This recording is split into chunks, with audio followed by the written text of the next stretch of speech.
Alright folks, welcome to another entry into this little real ale excursion. And today we're looking at the second bottle from Westwood, and this is the Cheshire Cat Blonde Ale. Smooth and balanced with refreshing citrusy flavours, very blonde and very easy drinking. Brewed in Cheshire using the finest quality malted barley and whole leaf hops. Westwood Ales brew quality beers that add to the enjoyment of life. We've been doing this with skill, patience and experience, built up since our first brew in 1992. On the eyes, it's blonde. On the nose, it's citrusy and fruity. And on the taste, it's smooth and biscuity. And that's just me. But no, very happy with the Mad Hatter. So looking forward to trying this one.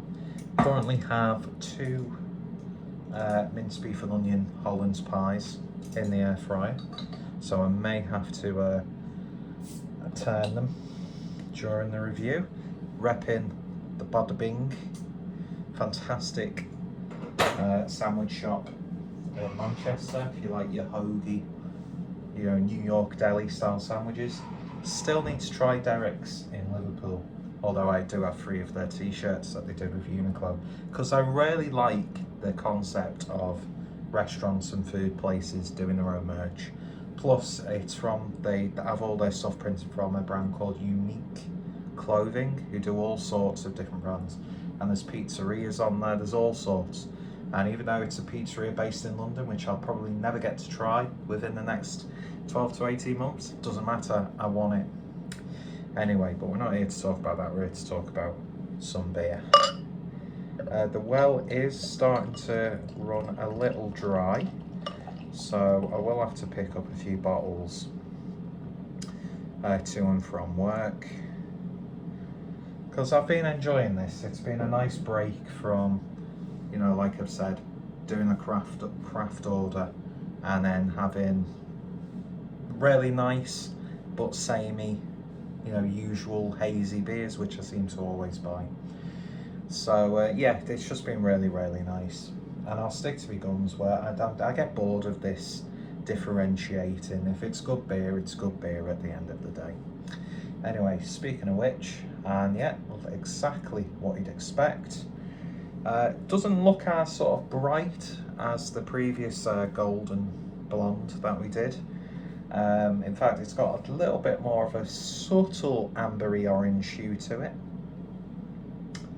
To be fair, it looks to me like an IPA, almost, with its colour. Not too sure what hops have been used for this. One thing is worth of a nice foamy, almost creamy looking head, looking pretty damn good. So let's see what we get on the nose. And that's bready and biscuity as you like. That's a lovely bready biscuity aroma. It's that little bit of grassiness, like wet grass. Very subtle sweetness there. And just like the subtle sweetness, there's a subtle citrusy aroma creeping through. Do you know what beer this reminds you of on the nose? Oakham Citra.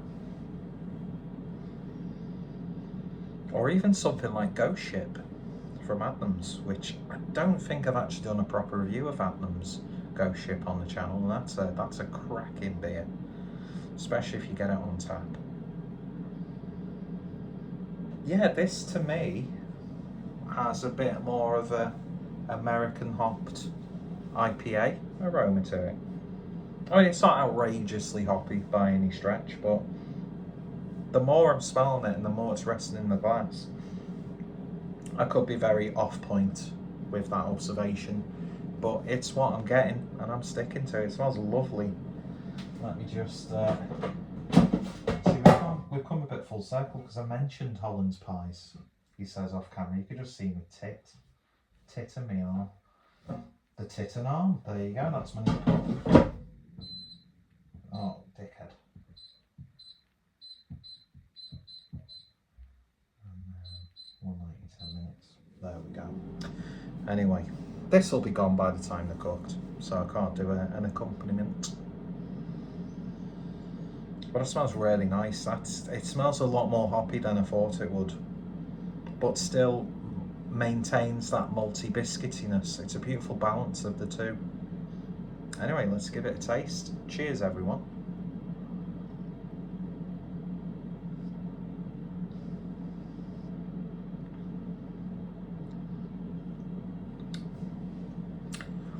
And that is just like nose, a lot more citrusy than I was expecting.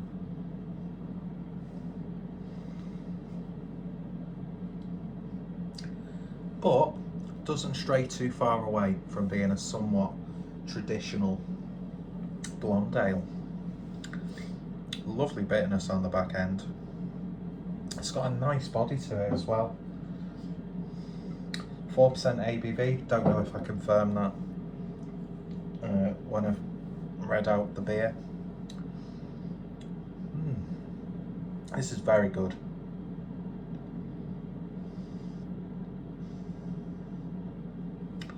There's a peppery grassiness there as well, which just works beautifully with the malty hoppiness. It's one of those beers where you want to get into like hoppier beers, and there are still people with that mindset. I've got family members and friends, if we go out drinking and I've got like a hoppy beer, it's amazing that they'll taste it and they'll almost squirm, whereas me, I'm just like, that's beautiful. I think it takes a lot for me not to enjoy a beer, to be honest.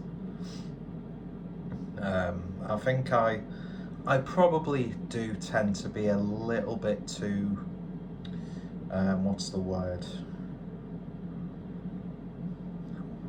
Not objective or subjective, it's not in that way. Forgiving, maybe? But to be perfect, it's hoppy enough, but not overly hoppy, and it's a beer you can get 2 pints for you, your dad, uncle, brother, mother, sister, auntie, granddad, whatever, best mate, spouse, whatever, and you could both enjoy that without it straying in either direction.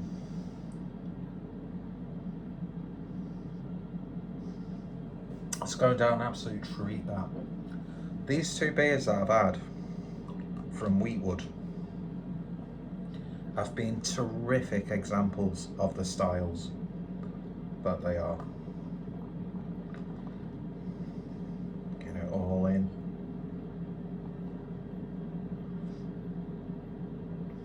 And next time I am in booths, I'll probably once again just ignore the canned stuff. I mean, I did pick up 2 Buxton cans, just because I've got such a soft spot for Buxton. I didn't get my usual like 4 cans of, what's it called? It's not called pint anymore, is it? Metric from Marble, which is just a terrific beer. Had to get the obligatory bottle of Augustina. We should have got more. But yeah, I would definitely be getting more bottles next time I'm in booths. And definitely be picking up more Weetwood beers, because I've been very, very happy with them. They've been the shining beers for me out of a very solid selection of beers up to this point. Every beer that I've had over this like week that I've been doing this has just been absolutely smashing it. Really, I was very lucky with the selection that I've had up to this point. I think I've got maybe 2 more beers left, and it helps that I'm uploading the beer every other day, so I don't have to rush out. There's no necessity for me to have to go out and buy more beer. But yeah, I was just going to happily leave it at what I got and then just probably do my usual thing of not uploading for a while. But you know what?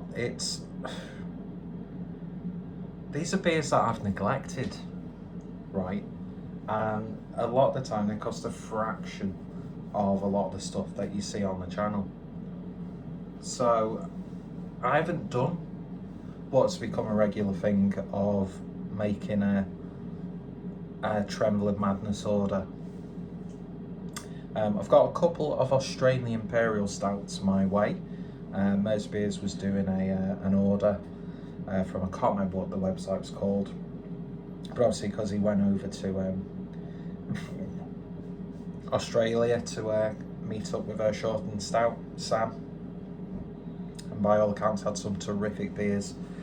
That'd be good. I've never really been that sort of like interested in going to Australia, just because of how long it takes to get there, and also because of the weather. I don't handle heat well at all. That's why a lot of people who I work with are like, oh, we're going to Turkey again this year, and we're going to Greece, and we're going to like Benidorm, and I'm just like, that doesn't appeal to me. Obviously, if you can get out the country for a few days, a week, a long weekend, do it. If you can afford it, do it. I'm hopefully going to be having a little bit of a last minute trip at the start of September. I've seen a really cheap package deal for Berlin. It's criminal that I didn't visit Berlin while I was living in Germany. But I'm also inclined to maybe try Naples, because I've seen some really good prices for Naples as well. So I'm either going to be going, if it all falls into play, I need to book it within the next few days of recording this. I might be going somewhere in Germany, or I might be going somewhere in Italy for a few days. And I was very, very impressed with how much it cost for my hotel and the flight. Although the one to Berlin was like a 6 o'clock in the morning flight, which would mean I'd have to get to Manchester Airport stupidly early. But it'd give me more time in Berlin. We'll see. The plans may fall through, and as Morris said, and so often they do. But time is against me now. That's terrific. That's lovely. I'm going to stop drinking it now so I can at least get some beer in the glass for the thumbnail. Yeah, lovely stuff. A cracking example of a blonde ale. As I've said, this is a style that can really get monotonous and boring and dull and uninspired. But Weetwood have done an absolutely terrific job, and this is one that I would definitely drink again. So if you tried it, or Mad Hatter, then let me know what your thoughts and opinions are. If you've not seen that review, go check a few videos back. And yeah, go check out Weetwood. You'll be seeing more of their beers on the channel, I'm sure. He always says that, and it never happens. I've seen some quite good deals on their own website as well, so there might be a direct order in the works. But yeah, that's lovely. That's so nice. It's got its traditional roots, but it's contemporary enough without pushing too far into that sort of like hoppy craft territory. He keeps going on right about not liking these terms, but using these terms a lot to illustrate his point. Before I go, while I was in booths, I've seen these guys show up on Instagram loads. I always think if you're going to buy pasta, spend maybe a couple of quid more than getting cheap pasta. Although cheap pasta, supermarkets and stuff, it gets the job done. But you do feel the quality. And I nearly paid 5 quid for this, but I've wanted to try some of their pasta for ages. Picked up some stuff from Northern Pasta Co, who I think are based in Manchester. This is the Gidley, which has got a really interesting shape. And I just saw it and I was like, ooh, yes. I've not been spending much on beer this month so far, so I was going to shut the cupboard door then. So I thought, just treat yourself. if you can, you should. I've got no money, and I nine months out of 12, I end up approaching my overdraft. But fuck it, you can't take it with you. My future's fucked anyway with how the country's going. So if you're going out, I'm going out with a belly full of beer and a belly full of good food. So, you know, it is what it is, isn't it? Although you might be a massive cunt like Right Guys Reviews and rub the money in people's faces, even though I can guarantee Mark from Right Guys Reviews is he's got a lot of finance purchases. But anyway, I can't believe I've said cunt on camera, but I don't care. Come at me, bro. Anyway, sorry if anyone from Weetwood is watching that for the language. But yeah, lovely stuff. Link in the description, as always. And yeah, let me know your thoughts, opinions down below. Perfect timing. Even though I'll probably need to turn the pies again, but I'm looking forward to them. I do like it. I love a good mince beef and onion pie. Cheers for watching, and yeah, like I said, I think there's a couple more, so keep your eyes peeled. So stupid. Bye.